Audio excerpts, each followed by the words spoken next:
அனைவருக்கும் வணக்கம். தெய்வீக பலன்கள் சேனல் சார்பாக தங்களை அன்புடன் வரவேற்கிறோம். இன்று நம் காணொளியில் காண விரும்புவது ஆணி மாத நவமி சிறப்புகளை பற்றி இந்த காணொளியில் பார்க்கலாம். வாருங்கள் காணொளிக்கு செல்லலாம். மறக்காமல் ஒரு சப்ஸ்கிரைப் செய்வோம். குறிப்பாக 32 நாட்கள் கொண்ட இந்த ஆணி மாதத்தில் நவமியில் மிக பிரபலமாக வழிபட்டால் அனைத்து விதமான கஷ்டங்களும் நீங்கும் என்பது நம்பிக்கை. நவமி என்று அதிகாலையில் எழுந்து வீட்டை சுத்தபத்தமாக துடைத்து முடித்துவிட்டு நீங்கள் குளித்து முடித்து வீட்டை தூய்மைப்படுத்த வேண்டும். கண்டிப்பாக சுவாமி அறையில் ராமர் படத்தை நன்றாக சுத்தம் செய்து சந்தனம், குங்குமம் போன்றவற்றால் நீங்கள் அலங்கரித்து துளசி மாலை அணிவிக்க வேண்டும். பின்னர் வெற்றிலை பூ, துளசி மாலை, பூ இவைகளை வைத்து ஸ்ரீ ராமநாமத்தை சொல்லி அர்ச்சனை செய்து பூஜை செய்ய வேண்டும். பாயாசம், பானகம், சாதம், வடை, நீர்மோர், தேங்காய், பஞ்சாமிர்தம், வெற்றிலை, வாழைப்பழம், பாக்கு இவற்றை நைவேத்தியமாக படைத்து அன்று உண்ணாமிர்தம் இருக்க வேண்டும். ராமரை பற்றிய நூல்களை படித்து பாராயணம் செய்வதுமாக இருக்க வேண்டும். அன்று பரமூர் ராமபிரான் கோவிலில் நடைபெறும் பட்டாபிஷேகத்தை கண்டு தாராளமாக கழிக்கலாம். அர்ச்சனை முடிந்து கொண்டு காலை உணவு எதுவும் சாப்பிடாமல் ராமநவமி அன்று விரதம் இருந்து ஸ்ரீ ராமபிரானை வணங்கி வழிபடுபவர்களுக்கு ஆஞ்சநேயரின் அருள் பார்வை கண்டிப்பாக கிடைக்கும். அதனால் குடும்பத்தை விட்டு பிரிந்தவர்கள் ஒன்று சேர்வார்கள். ஸ்ரீ ராம ஜெயம் என்ற எழுத்தை 108 முறை மற்றும் 1008 முறை இன்றைய நாட்களில் எழுதலாம். ஸ்ரீராம என்ற நாமத்தை 3 முறை அடியெடுத்தவாறு உச்சரிக்க வேண்டும். இந்த பேராற்றல் வாய்ந்த மந்திரத்தால் மக்களிடம் இருக்கும் ஆணவம் அழியும், மனதில் அமைதி பெருகும், மகிழ்ச்சியும் விலகும். ராமநவமி என்று ராமர் விசிறிகளை பிறருக்கு தானமாக வழங்குகின்றனர் ராம பக்தர்கள். ராமருக்கு எல்லோருக்கும் சேவை செய்ய வேண்டும் என்பதற்கு அடையாளமானதான் விசிறி வழங்கப்படுகிறது இந்த நவமி என்று. நவமி என்று பானகம், நீர்மோர், வடை, பருப்பு வடை போன்றவற்றை கொடுப்பதுண்டு. ராமர் மகரிஷி விஸ்வாமித்திரரோடு சென்றபோது 14 ஆண்டுகள் வனவாசம் செய்த காலத்திலும் வெயிலில் அலைந்து கஷ்டப்பட்டார். அவர் பிறந்ததோ சித்திரை மாதம் கோடை காலத்தில். இதனால் ராமர் பார்க்க வந்தவர்களும் எல்லாரும் அவர் தந்தைக்கு தசரதர் முதலில் நீர்மோரும் பானம் கொடுத்து உபசரித்தார்.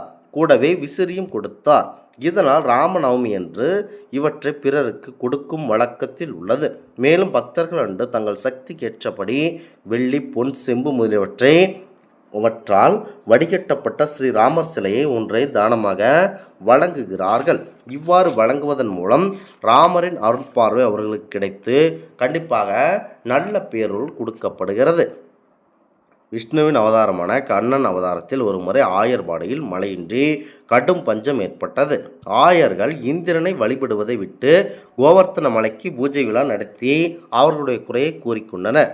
இதனை பார்த்து மலைக்கு அதிபதியான இந்திர பகவானுக்கு கடும் கோபம் வந்தது. கோகுலத்தில் பெரும் மழையை பெய்வித்து ஆணிரைகளையும் ஆயர்களையும் துன்பம் ஏற்கி கடும் தீமை உண்டாக்கினார். ஆயர்கள் அழுகுரல் எழுப்பினர். கண்ணபிரான் அவர்கள் கோவர்த்தன மலையை எடுத்து குடையாக பிடித்து அனைத்து மக்களையும் மலையினின்று காப்பாற்றினார். ஆணிரைகளையும் காத்தார். இந்திரன் கண்ணனிடம் மன்னிப்பு கேட்டு தன் பிழையை பொறுத்து கொள்ளுமாறு வேண்டிக் கொண்டார். தன்னையும் மக்களையும் வணங்கும்படி கேட்டுக்கொண்டார். கண்ணன் இந்திரனின் பிழையை பொறுத்து பொங்கலுக்கு முன்தினம் இந்திரனுக்கு விழாவும் கொண்டாடுவது என கூறினார். போகி என்று இந்திரனையும், பொங்கல் என்று சூரிய பகவானையும் அடுத்ததாக பூஜித்து கொண்டாடினர். சூரிய நாராயணனை கருதி பூஜையும் செய்தனர். பின்னர் மாடுகளையும் கன்றுகளையும் வழிபட்டனர். இதனால் அவ்வளவு சிறப்புமிக்க கண்ணபகரான் ஏற்படுத்திய இந்த நிகழ்வு நல்லதாக பார்க்கப்பட்டது. இவ்வாறு இரக்கக்குணம் கொண்ட நமது பாரம்பரிய ராமபிரானை வழிபடுவதும் அவருடைய அவதாரமான கண்ணபிரானையும் வழிபடுவது சாலச் சிறந்ததாகவே பார்க்கப்படுகிறது. ஒரு வில், ஒரு சொல், ஒரு இல் என உலகிற்கு வாழ்ந்து காட்டிய ராமபிரான் பங்குனி மாதம் வளர்பிற சுக்லபட்சத்து நவமி திதியில் புனர்பூச நட்சத்திரத்தில் பிறந்தார். அன்றைய தினமே ராமநவமியாக கொண்டாடப்பட்டது. ராமநாமமானது அஷ்டாத்திர மந்திரமான ஓம் நமோ நாராயணா என்பதில் உள்ள ரா என்ற எழுத்தையும் பஞ்சாட்சரமான நமச்சிவாய என்ற எழுத்தையும் மா என்ற எழுத்தையும் சேர்த்து ராம என்றானது. ராவணனை அழிப்பதற்காக பூமியில் தோன்றிய ஸ்ரீ ராமனின் அவதாரம் வரலாறு மகிமை வாய்ந்தவையாகவே பார்க்கப்படுகிறது. அயோத்தியை ஆண்டு வந்த தசரத சக்கரவர்த்திக்கு கோசலை, சுமித்ரா, கைகை ஆகிய 3 மனைவிகள் உண்டு. அவர்களுக்கு பிறந்தவர்தான் ராமபிரான் அவர்கள். இந்த ஆன்மீக தகவல் உங்களுக்கு பிடித்து இருந்தால் தெய்வீக பலன்கள் சேனலை கண்டிப்பாக சப்ஸ்கிரைப் செய்து கொள்ளவும். மீண்டும் ஒரு நல்லதொரு காணொளியில் உங்களை சந்திக்கிறோம். நன்றி, வணக்கம்.